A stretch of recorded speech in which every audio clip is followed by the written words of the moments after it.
Alrighty, welcome back to another episode of the Lookout Podcast. I'm joined by the legendary John Spencer, who helped shape a little bit of the beginning of my career for sure. Probably kept both my legs working. But I met John Spencer my rookie year at North Cascade Smokejumper Base in Winthrop, Washington. And when did you start jumping?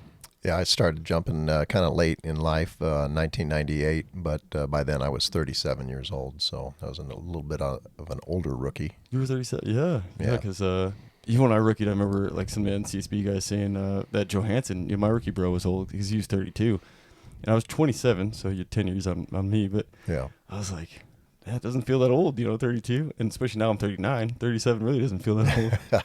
yeah. Did it feel like going through rookie training? Did it feel like the younger guys had a little bit of an edge on you? Well, I grew up around jumping, just family, relatives, and cousins that were jumpers, so I kind of knew what to expect as far as training and all of that, and so I knew, but I knew at 37 that I was a little bit older, that I was going to really have to prepare well, because the younger guys would have a leg up, right? And so, but all of my training went well. I was fortunate enough not to have any muscle strains and stuff during that time. Rookie training went well for me, and and I exceeded. I had set goals for myself as far as times on pack outs and runs, and I exceeded my goals, so I was just competing against myself, basically. Yeah, kind of the same. I went in a similar attitude of like how I was going to be kind of working the volume through a little bit on how I wanted to perform, and I just had a little bit of chip on my shoulder because some folks that thought I couldn't do it, which is great. Like, I appreciate them more than anything. So also I went in thinking like, I'm going to be the best rookie to ever rookie. That's before I knew who JP Knapp was. And then I found out who he was, and I was like, nope, not a chance. That guy, what a machine, hey? Over the top, man. Yeah. The rumor I heard, and maybe you can confirm this, is that when he was going through rookie training, it was him. He was only male, right, in a female class, pretty much. Yeah. And all the females washed, and so it was just him. And he was such a beast that none of the trainers could keep up with him, so just hang a radio on him and just, go until we tell you not to. That is true story. Really? Yes. Oh, yeah. Yeah, he spent a lot of alone time. That's what I heard. Right. Because I was like, it came down to two of us, just me and Justin Johansson, and shout out to him. I was like, wow, that's pretty cool. I mean, only two folks, man. Like, we're doing it. You don't want to lose anybody, right? Right. Wish we could. We start with 4. Wish we could have kept everybody. But I was like, oh man, that's got to be kind of something special. And they're like, no. I was like, oh really? Like I thought they were just like hurting my feelings. But they're like, no, JP Knapp was the only one, and he went through most of training by himself. I was like, oh yeah, that's hard to beat. You can't beat that. I know. What a beast. I met JP in his later years when he went to West, and still impressive, but you could tell like it was starting to take a toll because he was doing run to Silver City.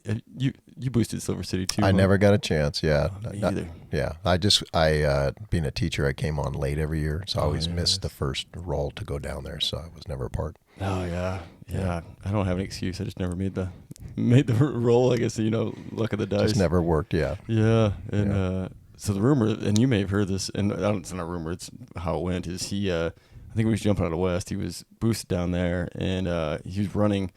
A lot of guys will run to the base or run home. I don't think that many people are doing both. Maybe some people are. It's kind of a sacrifice to big earning. You go out and sweat it out, and hopefully you get a jump because you already wore out. And what I was told, and like I said, I'm pretty sure this is fact, he was running back and forth. And it was hotter than hell. He wasn't drinking enough water, and he was pissing like Coca-Cola and about put himself in the hospital. And to be able to push your body that far, you are a different kind of human. My first interaction with him was coming into the weight room, after rookie training and making it, and he was in there doing sit-ups, and I came in and started working out, and he just kept doing sit-ups and sit-ups and sit-ups, and finally I went over and I said, JP, what's your goal today? And he says, 1,000.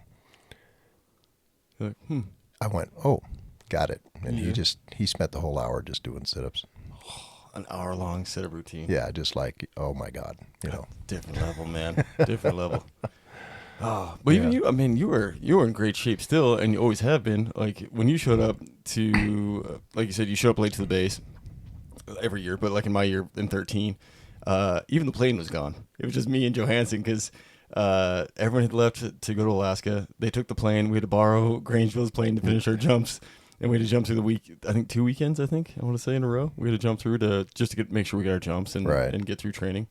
And so we finally got our first boost, and we're going in that damn van. I'm like, oh, man. Like, my first boost is in a van? Like, I've been driving to fires my whole life. Like, I can't even get a flight. I know. And I was like, oh, whatever. At least I'm happy to be on the road. So we get in the van, and you were with us, right, on that one? That was down to Redmond, right? Yeah, and then to Reading? Yeah. Yeah. And this is where, like, just meeting you and talking to you was, like I was mentioned in the beginning of this podcast, like, was definitely injury saving, possibly life saving information, because we went over it in training. You don't get on the lee side, whatever's up there is down there. I was like, yeah, and I was just like, got it, copy, moving on to the next thing. But talking to you and with your personal experience of up there and down there, it and also how to avoid it, like, was invaluable. So wow. Yeah, that stuck with me. Still now. I didn't know until you just shared that. So. Oh yeah. Yeah. Well, you kind of scared the hell out of me because you're like, yeah, this one jump. I think you said you broke both your ankles because you caught some down air. Well, I didn't break my ankles. I broke my back. Oh, that's what it was. Yeah. Oh man.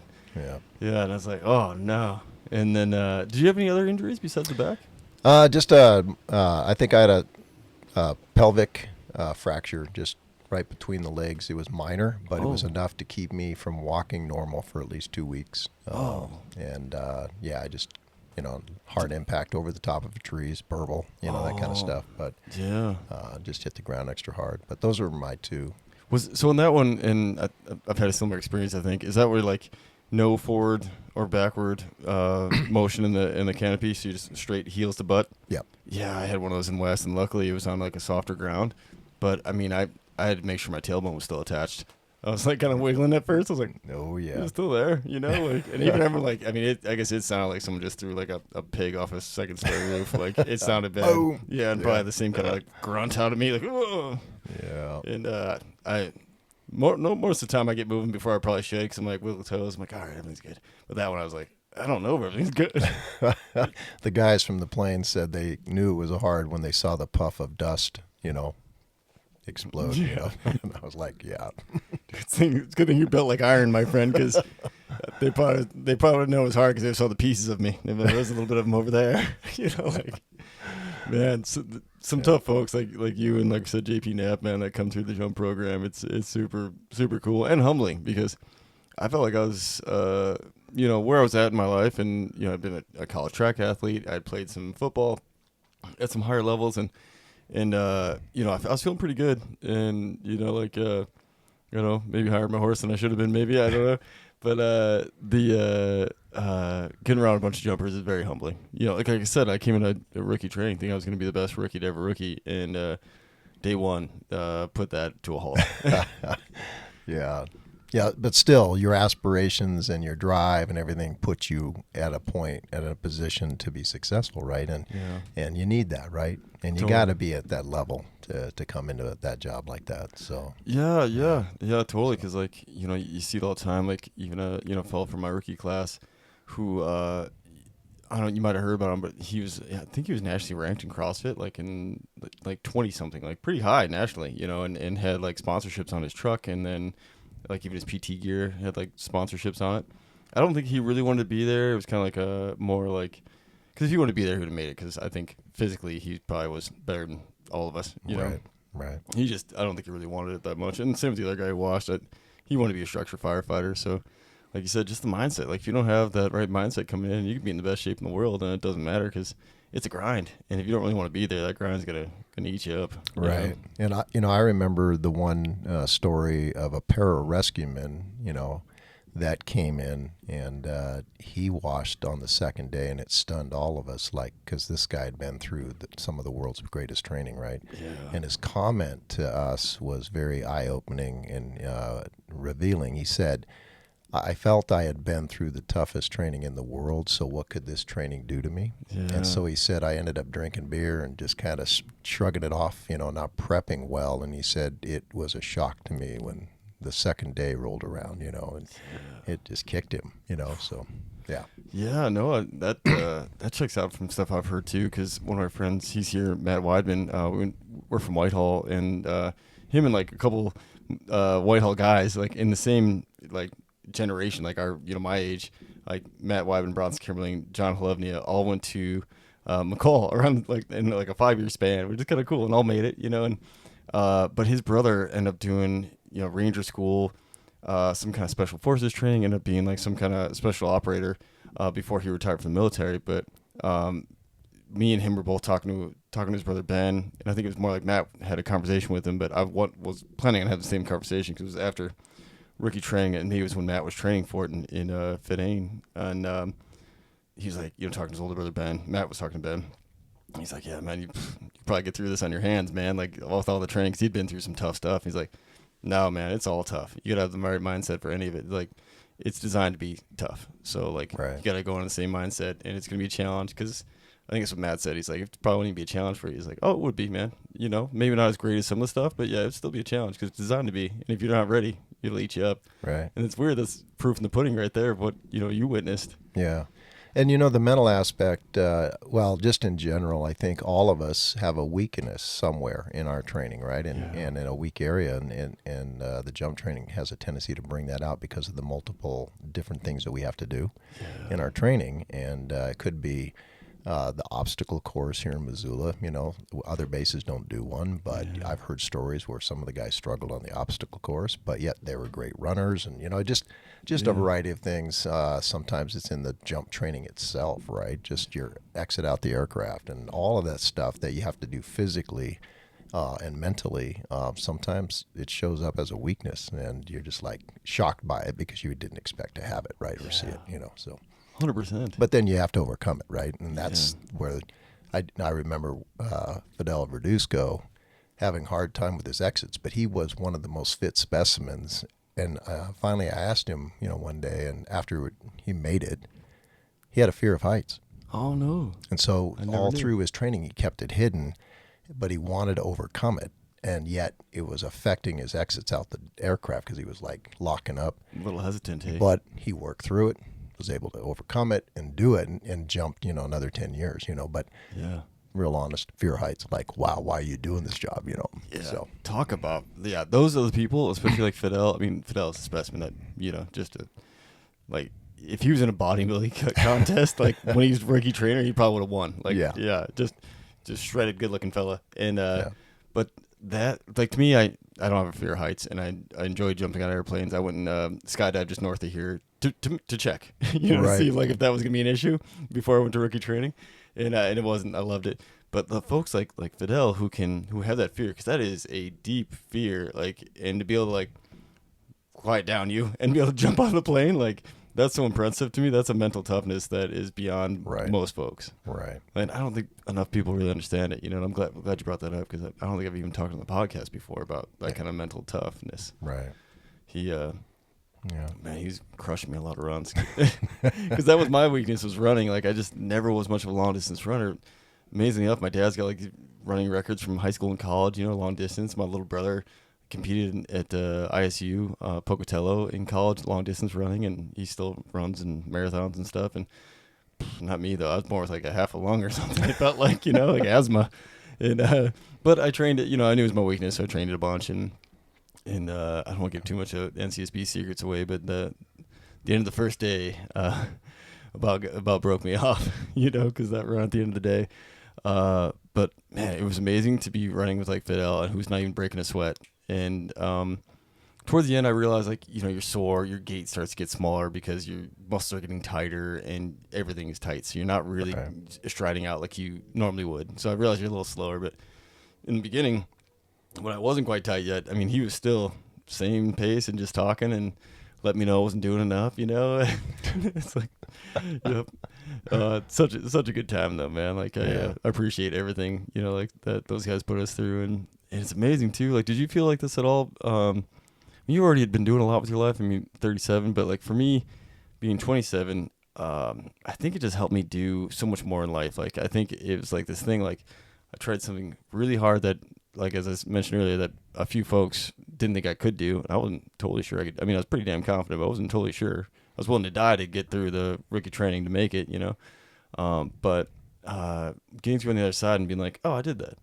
I think it really helped in life because I went back to school after jumping, and human anatomy ate me up as when I was younger in my undergrad, and I never even dabbled in physics, but I damn near got an A in physics, and I never took trig, never took geometry, never took calculus, and it was physics-based or calculus-based physics. So deep waters. Yeah. In my little brain, I was able to get it working, but it's that work ethic I figured out, and also I figured out that work ethic translates to not just physical. Like the amount of time I put in the library. Putting those hours in, different kind of grind. And Right. it really helped me moving forward, I think. Did Nice. you notice anything like that? Yeah, for me it was more it was sentimental in the sense that I had cousins that were jumpers and had family that did fire, and it definitely was going to be the biggest challenge that I'd ever done physically. And I think back when I was in high school, I was puny, and I didn't develop till I got into college. And I started getting into running and got excited about it and was competing a little bit on 5Ks, 10Ks, and was just starting to get into that mindset. And then also going to school, taking biochemistry. Yeah. I'm learning about how my body functions, right? Chemically, and how what you eat affects you and all that. So I was in tune at that age. By the time I got to 37, I felt I knew a lot about my physicalness, my body and everything, and was pushing myself. And so I set that goal, like, hey, if I can do this, then I can do anything, So it meant a lot to me because I wanted to, again, traditional wise, a lot had come before me. And so I appreciated that, and I wanted to see if I could carry that onward. So as each day I would write in a journal after each day of rookie training, and just be, very thankful that I made it another day, and have gratitude to all those that were helping me and all of those that had come before me. So it meant something personal to me. And then when I did accomplish it, it gave me that confidence to say, hey, I can do anything now, and it helped a lot in my life. So. Yeah, totally. Yeah. Same here. That was very well put. And I think too, figuring out your body. Like I think in your 30s, if you're a physically active person and kind of pursuing the same things that we do outdoors and fighting fire, you kind of it's almost like a vehicle. You got to figure out like what's gonna make it run best. Like better. Like someone explained this when I was in school because I'm a health and human performance major, and they're like, if you put shit fuel in a high performance vehicle, it's gonna run like shit. So it's like if you're trying to be a high performance vehicle, you better be putting good fuel in. It's like, oh, that's a good point. So like, cause I was eating whatever. I was always trying to gain weight, and I was like, oh yeah, and then kind of figuring out what works best for you. Like different kind of diets. Like kind of what I was told too in college by one of our professors is like, figure out like if you can, like what your lineage is, your ancestors, and kind of what they ate, like hunter-gatherer types, or maybe more protein or more farmers, and usually that is what your body kind of adapted of generationally to run better on. And I don't know how accurate it is. It kind of seemed to make sense to me. So, but also I was going to share a story. I kind of got derailed, but on the first boost that we were all on in the van. Then we went to Reading next, and Reading was the only jump base you hadn't had a jump out of yet, right? Right. Did you ever get a jump?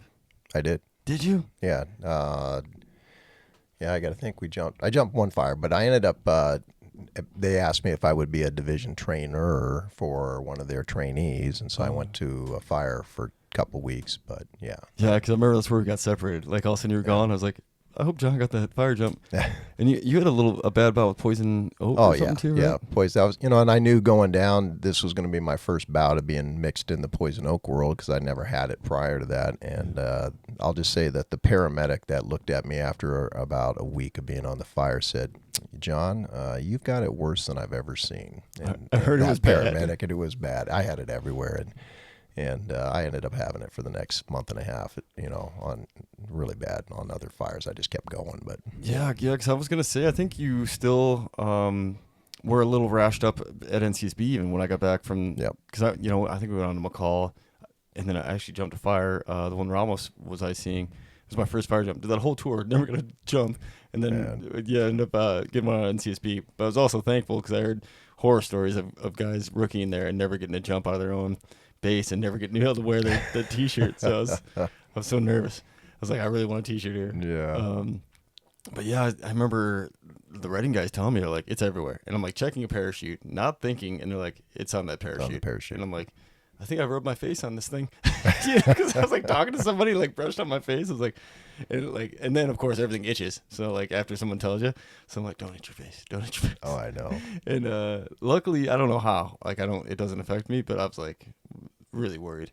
But like I said, then like I didn't, being a rookie, you don't know anything, right? Like I was pushing a broom, I think, around the warehouse. Yeah. So you were just gone. So I'm like, man, I hope John gets his jump. Now, so you've got all the Smokejumper bases then, Well, right? you know, if you talk about the main ones, I never jumped out of Boise, of course, right? No one does. Boise has spike bases, right? Yeah, all over the place, but it's a great basin jump, no matter what, right? No matter even if it's not out of Boise, right? Right. So you got your great basin jump then? Well, I got to think about that. Yeah, if you consider, let's see, did I jump Wyoming?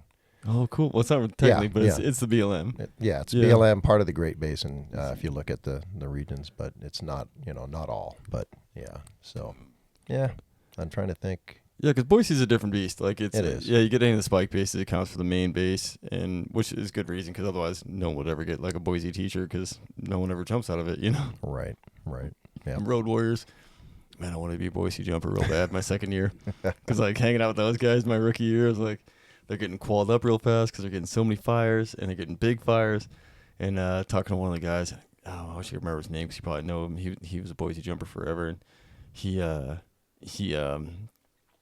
telling me, he's like, if you are getting after it and not even that hard, in 3 years you'll have enough quals to be an AFMO, and then like if you're getting beat up, then you take off to a district. And I was like, that sounds pretty good, because my Crohn's already starting to give me a little bit of issues. So I was like, it's good planning. So I was gonna try to like go to Boise and also like get awesome jump numbers. I was like get some more jumps under my belt. And then how many jumps did you finish out with? I ended up with, I think, 264 if I remember. That was my total. I ended up with 103 fire jumps. I think, yeah. Oh wow. And then being a teacher, I was short seasons, right? So I didn't get as much jump as my rookie bros and sister, just because I came in late and left early, a lot. So. That's still a lot though, man. Yeah. Not too bad. No, I mean better than me. I'm just shy of 100 total, and I don't even know how many fire jumps, but not many. After jumping years, most was really just like 3, and then I was starting to get sick, so I started detailing out, and my last full season was in 17, but I did a partial in 18, and that's when I got picked up by the fire department, and went on to that, and started that life. Man, that's really cool to have all the bases. Where's your favorite? I mean, besides NCSB, I guess. I think I was just talking to one of the yesterday, one of the West Yellowstone jumpers that I'd boosted there numerous times, and that ended up being my favorite place to go. Was really? Jumping out of West, and we traveled a lot, right? I mean, you could go all the way up to eastern Montana from there, and you're covering a lot of ground. Totally. But yeah, I like the location and the smallness of the base, and the guys that were there. So that's kind of how I ended up in West, is because talking to McClimate, Ryan McClimate, right? Yep. And man, I haven't even thought about that guy forever. I'm surprised I got his name. Man, yeah, great guy, so nice to me, and he, giant human, so it's a little intimidated, but he was like, hey man, just trying to figure out my career, and he went and got a perm and came back, and that was kind of my original plan. He's like, yeah, I went to West, man, had a great time, like maybe just try that out, and then if that doesn't work, go to Missoula. Kind of gave me a good game plan, and I always want to jump out of Missoula anyways because the DC3. Mm-hmm. So I was like, yeah, that sounds pretty good. So I went to West, and man, it was a great time, and I think most people really like NCSB, also like West a lot because some similarities, but small base, like. West is cool because it's not as well known, really, and it's kind of like off in the timber. Yeah. So like you don't have like a bunch of people coming to see you all the time like you do in Missoula, right? Or NCSB, right? So a little more low key, I guess, and not the tourists coming through. Yeah, and Redmond, we boosted there all the time, oh, yeah. And so that was like home away from home, Oh yeah. A lot of times, and I liked Redmond, and. But yeah, every base you go to, it just has its own flavor, and jumped out of Missoula a lot, and went to Alaska, and it's unique. Just every base has its culture, right? Absolutely, yeah, and it kind of like whatever you kind of fits you, right? Because I knew one of my friends jumped out of Grangeville, didn't really fit in with Grangeville as well, and then I went to West and really loved West. So yeah, it's kind of find your own flavor. Yep. Did you go to many of the spike bases in Alaska? Yeah, I was in Galena, McGrath, and those two. Yeah, that was it. I mean, just those two. And Those are two of main course, ones, right? Yeah. In Fairbanks. Fairbanks. Yeah. But yeah. Yeah. Was it? I'm trying to think. Anchorage was like a base for a minute, right? There was a base there or a spike base or something. I don't know. I meant to ask a guy yesterday. Yeah, I'm gonna forget the history there. Me too. I don't know if they spent a period of time there and then moved to Fairbanks afterwards. I think that was it. I think that's how the story goes. I can't remember either because I don't know anybody who was there. Besides, there was a fellow last night. I was trying to get out of here, so I didn't want to, get into a conversation because I knew I wouldn't be able to stop myself and I'd be here for another hour. I'm gonna see if I track him down today to get that history. But I went to Fairbanks and then I jumped on McGrath. And I spent a long time there. I think I was in there for like 2 months. Wow. Yeah, like we got socked in for a few weeks, and then with Alaska, if you're getting towards the end of your day tour, if you go jump, it resets you. So like they jumped us, we got reset, and then they kind of kept us out there in the middle of nowhere for a long time, and then we came back, and then that's when lower 48 was starting to go, so they pulled us all back. Yeah. But I never made it to Galena, so I don't have any comparison, but I really like McGrath. Which one would you say, like, if you had a choice to?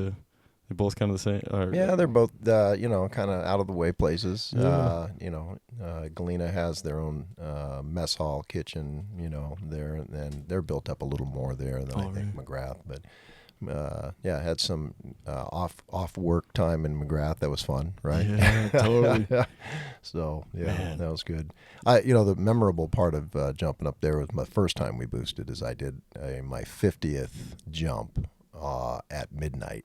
Whoa. Yeah, and one of the Alaskan jumpers took a photo, unbeknownst to me, and of me up coming in on the jump and hanging out. And the sky was it was towards evening, right? But still light out. Yeah. And then the day I went to leave to come back to NCSB, he walked up with a framed 8x10 and gave it to me and said, welcome to the land of the midnight sun, right? Because I jumped at midnight, right? Yes. And so I thought that was pretty cool. Man, that is cool. Man, that's so cool. I remember hearing, maybe you told me about it before I went up there, but I remember hearing like rumors like being able to jump at midnight, and I jumped at like 11 something. It wasn't a midnight jump, but it was like later than you'd ever be able to jump down here. And is midnight about as late as you can jump, or can you jump later? Oh, you could jump later. Yeah. All depends on the pilot, right? Yeah. Like if the pilot just the lighting conditions, because it wanes, True. But, yeah. But around summer solstice, though, right? Like you're kind of right. Yeah.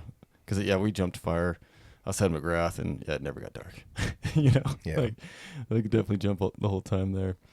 Yeah, it's such a cool experience. The first night we got to McGrath, like you said, that the off hours is kind of fun. Like there's like great fishing and people playing softball, and then I can't remember the name of that little bar there, but it was very cool. And we just went out and had a beer and with some of the pilots and got to talk and the pilots are like 8 hours bottle throw, so it was just like a beer or two and then just share some stories and leave.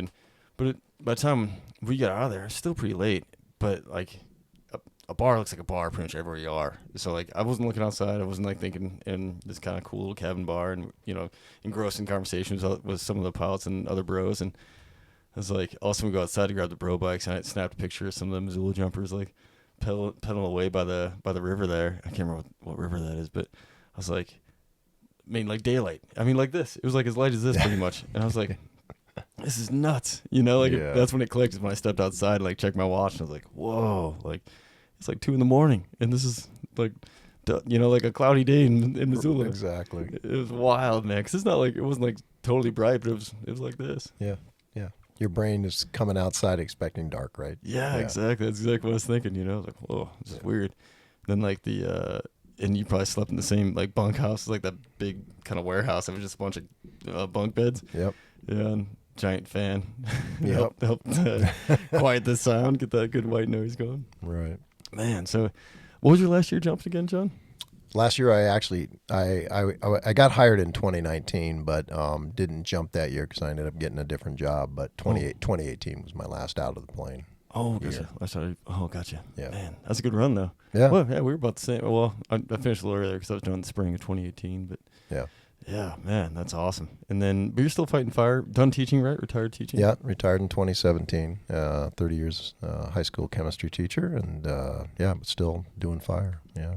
That's awesome. Well, shoot, I appreciate you coming on, John. I've been leaving Walt hanging, and hopefully I can catch him. He just called me again.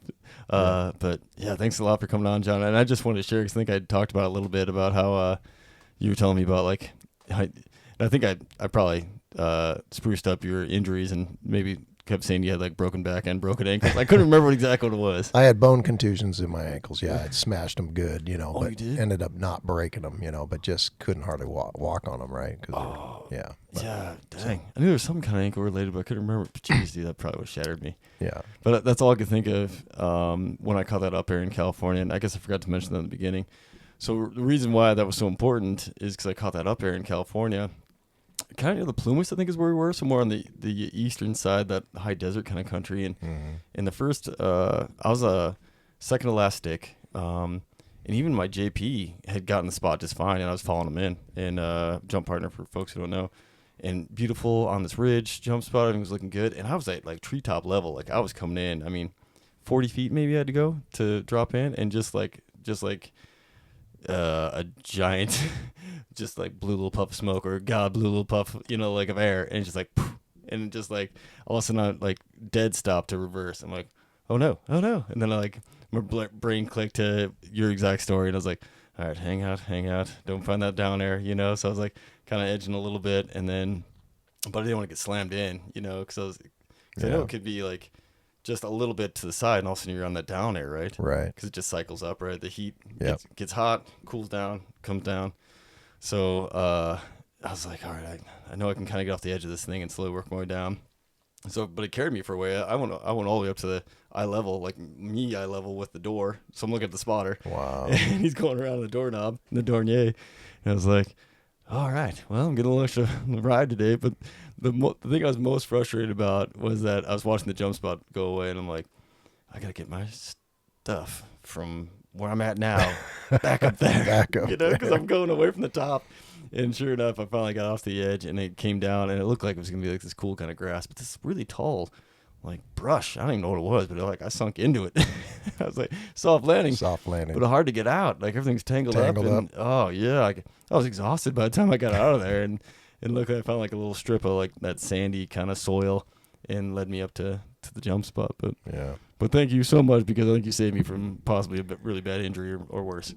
I got to speak to one thing. I had the tour today, and at the Fire Science Lab, and one of the studies that one of the gals is doing, she's working with jumpers on wind current movements, and they're doing a lot of research on it in relation to jumping, and they are trying to get an app for the jumpers to put on an iPad, so when they're in the plane, they can dial up those local conditions. And she's talking about down air, up air, and the vortices, the burbles, all of that kind of stuff. Yeah. And so they're trying to improve in the air, as in real time, their opportunities to look at like a wind ninja or something, that they're coming into this terrain to give them better understanding of what the currents are doing. So when they're jumping, they can better react to them, So I thought that was pretty cool too. That's very cool. Yeah, because, with the Ram, they talk about being able to kind of like fight through that a little bit more and fly it more like the plane, but you still get affected by it. Oh, the up and down, you're still affected the same, know. Now you flying into it or, going backwards, maybe the Ram Air is more suited, right? Yeah, you can power through a little bit but more, still that up and down, they're going to be impacted just the same as a Ram. So. Yeah, and that can slam you in just as hard, right? Yeah. Yeah, because my little experience on the Ram, because I went through partial Ram Air training and got 19 jumps, didn't quite make it, and started kind of having the recurring mistakes. And but I had that happen too, where I was getting buffeted as I was coming to the jump spot. And once you get below tree level, it usually is dead calm. But as I was coming in is when I was getting some of those weird burbles and stuff coming off.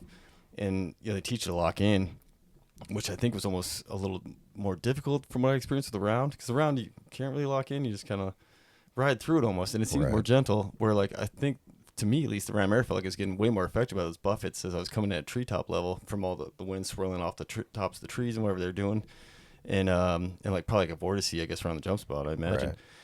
Because it's, hot air in the middle. And so I was trying to just lock in, but I was still getting like just bucked around everywhere. And I was trying to avoid trees, so I started doing these like low offhand turns, and it just kind of made it worse, like oscillating worse. And I was able to kind of get under control and half hooked a tree on my way in, so it made it a little gentler. But I could see how that could have, like, if I was a little higher level, how that could have got real bad if I couldn't quite get her controlled and slammed in. So man, I hope that becomes a thing. Yeah, look real positive. Yeah, man, that's awesome. Yeah. Well, thanks again, John. I appreciate your time. Yeah, Luke, that's been great, and sure good time back in with you. Yeah, great catching up. Yeah, I haven't seen you since 13, so this is awesome. Especially be able to close the loop on Reading, because I was like, man, I really hope John got that jump, because I never knew, because I think I got so busy doing other jump stuff when I got back to the base and we linked back up, and on to the next thing that I don't think I ever asked you. I'm almost positive because I would have remembered. So I'm glad you got that jump, man. And wow, if I'm helping out the NSA a little bit, and one of the things I'd like to do is figure out like an award for folks who do get all the jump base, all the bases. A belt buckle, something kind of cool to acknowledge the completion, I guess. Yeah. I don't know if that completion's the right word. Acknowledge the. I don't know. Guess I'm using complete. What's a better word for that? Acknowledge the achievement. The achievement. That's the word I'm looking for. Thank you so much, John. Yeah. Oh, it's been a busy day. You're my third podcast today, so I think my brain's starting to get a little flat. But all right. Thanks again, and thanks everybody for tuning in. Appreciate y'all.